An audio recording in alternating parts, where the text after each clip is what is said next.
qabaa'il dhan oo Soomaaliyeed ayaa taariikh dheer la soo dulminayay, taariikh dheer la yasay, taariikh dheer la xaqirayay, taariikh dheer la nasab soocayay. yaa dulmiyey, yaa sidaa ku sameeyey, yaa damiirkooda dhaawacay. waa walaalahood, waa isku diin, isku luuqad bay ku hadlaan, waa isku midab, waa isku dal, waxay ku kala duwan yihiin ma jiro. war maxaad ku yasteen oo ku xaqirteen oo u faquuqdeen lama yaqaan. heer wuxuu gaadhay la yidhaahdo, heer wuxuu gaadhay maanta uu maraya meeshii dulmigan iyo jaahiliyadan iyo xumaantan iyo muxuu ahay nasab soocani diintu ay baabi'in lahayd, dhaqanka wanaagsani baabi'in lahaa, caqligu baabi'in lahaa, ayaa maanta waxay gaadhsiisan tahay in la dilo oo la gubo. maxaa loo dilay? wuxuu ka qayb qaatay laba dhalinyaro ah oo xalaal isku guursaday, inay isguursadaan buu ka qayb qaatay. waa in la dilo. ha la dilee, intaa haddii lagu dayn lahaa sharku waa isdhaamaaye, haddana ha la gubo. war maxaa loo gubay? diinta ilaahay ka mid ma ah. murtad diinka baxay, gaal ilaahay inta uu necab yahay waxaa ugu shar badan nin intuu islaamay diinta ka noqday.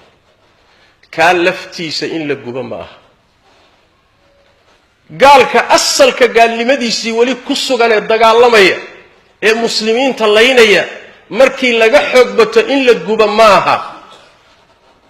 murtadka diinta ka baxay in la gubo ma aha. saas daraaddeed baa nebigu diiday salawaatu rabbi wasalaamu caleyh, war dab allaha iskale unbaa wax ku ciqaabee addoommada looma ogola inay dab wax ku ciqaabaan.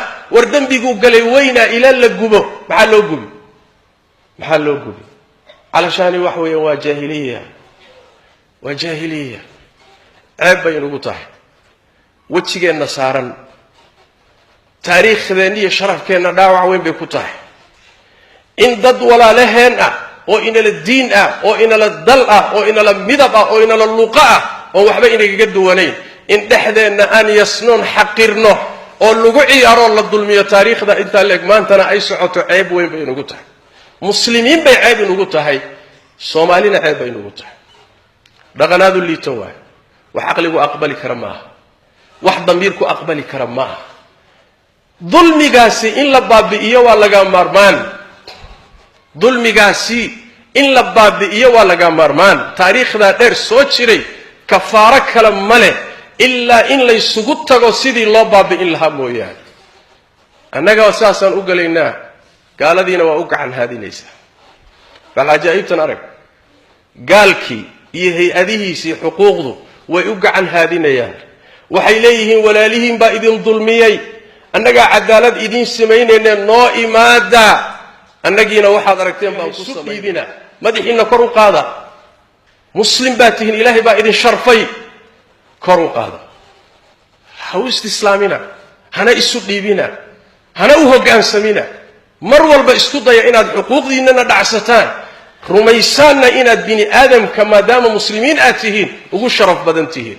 gaalana yayna idinka faa'iidaysanin oo diintiinna yaysan idinlu goynin oo intay diintiinna idinka saarto. tacaala waa waajib ina wada saaran culimmada, madaxda, hoggaanka dhaqanka, aqoon-yahanka, suugaanta, iclaamka, kulli ummadda qaybaheeda kala gedisan wada jir in looga qayb qaato.